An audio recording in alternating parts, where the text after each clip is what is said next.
Bismillahirrahmanirrahim. Assalamualaikum warahmatullahi wabarakatuh. Allahumma shalli ala sayyidina Muhammad wa ala sayyidina Muhammad. Perkenalkan, nama saya Salma Hamdani Wahyudin dengan NIM 1247010040. Video ini direkam pada hari atau tanggal Kamis 10 April 2025. Dalam video ini saya akan menjelaskan materi dengan judul penjelasan pelafalan nun sukun atau tanwin, di mana telah dijelaskan dan dipaparkan oleh Bapak Arif. Sekarang kita lanjut ke pelafalan nun sukun atau tanwin. Jadi pelafalan nun sukun atau tanwin itu ada 4. Yang pertama itu izhar, yang kedua idgham, yang ketiga iqlab, yang keempat ikhfa. Jadi sekarang kita jelasin yang pertama. Yang pertama itu idhar, dibacanya jelas, terus hurufnya itu huruf halki seperti yang udah dijelaskan ini, aha, hogo, yang itu. Terus yang kedua itu ada idgham. Idgham itu terbagi menjadi 2, idgham biguna sama idgham bilaguna. Sekarang kita jelasin yang idgham biguna. Itu dibacanya dimasukkan ke huruf berikutnya disertai gunah. Hurufnya ada 4, ya, nun, mim, waw atau yanmu. Terus yang kedua itu idgham bila gunah, dibacanya dimasukkan ke huruf berikutnya tanpa gunah. Hurufnya itu lam sama ro. Terus yang ketiga itu iqlab, dibacanya menyerupai mim atau berubah jadi mim disertai gunah. Hurufnya ada 1, cuman ba.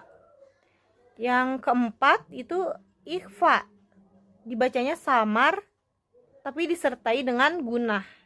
Hurufnya itu ada 15. Nanti kita jelaskan lebih rinci setelah ini. Sekarang kita jelasin yang pertama dulu. Yang pertama itu ada izhar halki. Jadi idhar dapat dibaca di bagian hukum pelafalan huruf dan kata dan kalimat. Nun sukun atau tanwin yang dibaca idhar adalah membaca jelas huruf nun sukun atau tanwin jika setelahnya salah satu dari huruf halki. Huruf halki adalah huruf yang makhrajnya halki atau tenggorokan, yaitu aha, hogo. Yang ini, aha, hogo.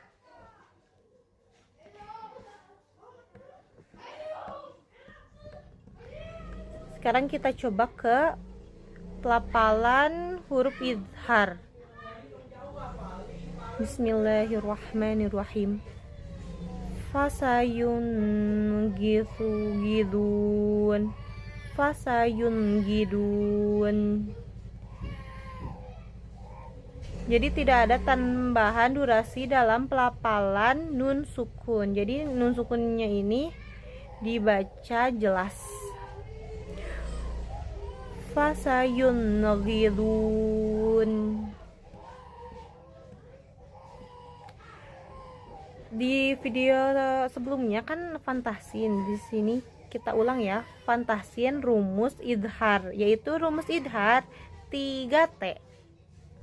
Tidak memantul, tidak ditahan, tidak memanjang.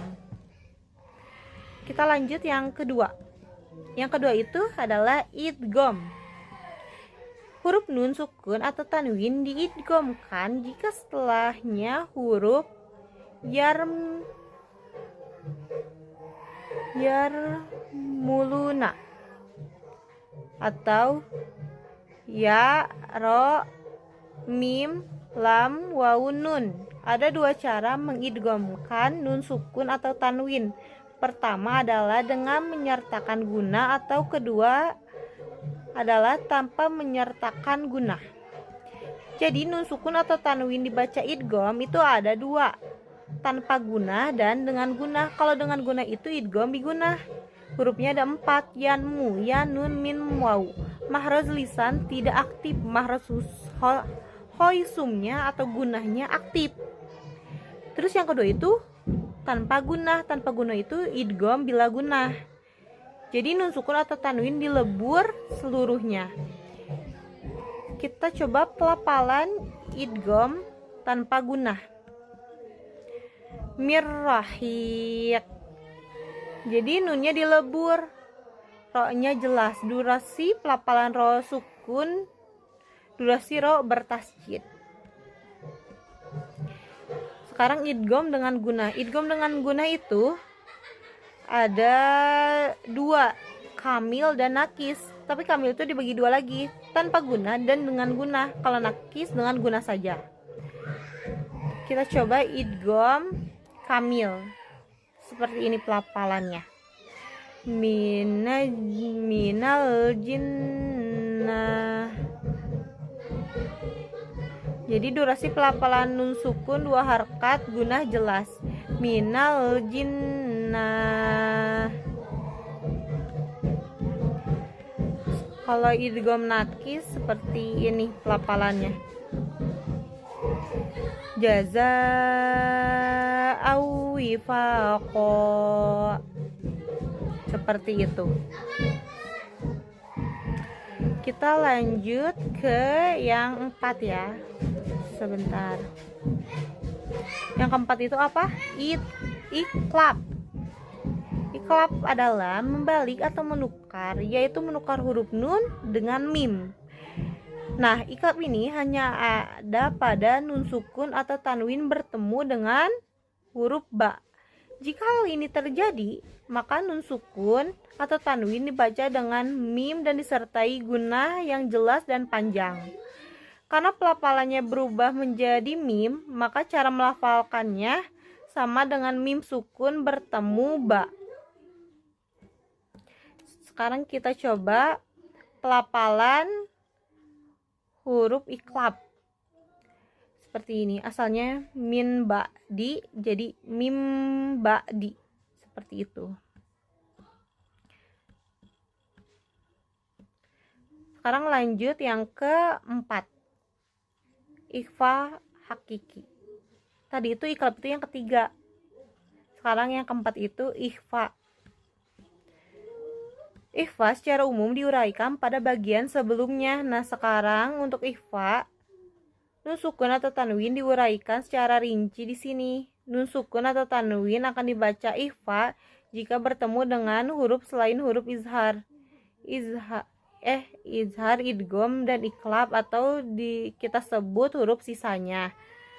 Huruf-huruf tersebut adalah so, do, dot, ta, fa, zaid, to, dal, sa, qaf, sin, ja, kaf, sa, zal.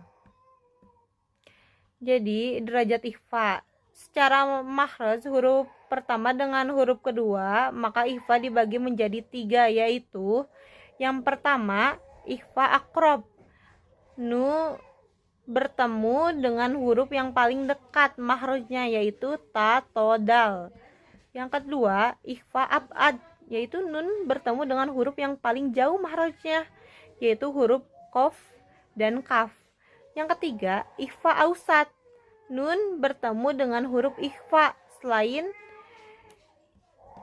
ikhfa aqrab dan ikhfa abad, yaitu hurufnya sod, do, dod, fa, zai, sin, shin, jim, sa, sama dal. Terus cara melafalkan ikhfa aqrab dan ausat itu, yang pertama mempersiapkan pelafalan pada makhraj huruf berikutnya. Yang kedua mengalirkan suara gunnah sempurna untuk huruf isti'la atau tafkhim. Yang ketiga mengalirkan suara dari mulut atau jauf karena lemahnya nun. Sekarang kita coba pelafalan ikhfa aqrab dan ausat. Mantarok. Jadi durasi pelafalan ikhfa disertai gunah 2 harkat. Sekarang cara melafalkan ikhfa abad. 1. Melafalkan nun secara samar pada makhraj lisan dan mempersiapkan pelafalan pada makhraj huruf berikutnya. Karena qaf huruf tafkhim, maka posisi rahang pada rahang tebal. Yang kedua, mengalirkan suara gunnah sempurna secara tafkhim atau tebal. Yang ketiga, mengalirkan suara dari mulut atau jauf terharang oleh pangkal lidah, menyerupai suara eng pada bahasa Indonesia. Sekarang kita coba pelafalan ikhfa abad. Seperti ini pelafalannya. Azabang qariba. Azabang qariba. Jadi durasi pelafalan ikhfa, tafkhim disertai gunah 2 harkat. Jadi segitu aja penjelasan mengenai izhar, idgham guna, idgham bila guna, iklab sama ikhfa. Tapi untuk lebih memudahkan aku akan menjelaskan sedikit supaya lebih mudah dipahami lagi. Jadi satu, melafalkan izhar itu yang pertama melafalkan nun sukun atau tanwin dengan jelas sesuai makhraj dan sifatnya. Yang kedua, tidak disertai gunnah, tidak ditahan, tidak dipantulkan, dilembutkan saja. Terus yang kedua, melafalkan idgham bi gunnah. Yang pertama, melafalkan nun sukun atau tanwin dengan dimasukkan ke huruf berikutnya. Yang kedua, menyertakan gunnah dan menahan selama 2 harkat. Yang ketiga, melafalkan idgham bila gunnah. Yang pertama, memasukkan lafal nun sukun atau tanwin ke huruf berikutnya dengan sempurna sehingga seperti huruf bertasjid atau huruf setelah nun. Yang kedua, tidak disertai gunnah.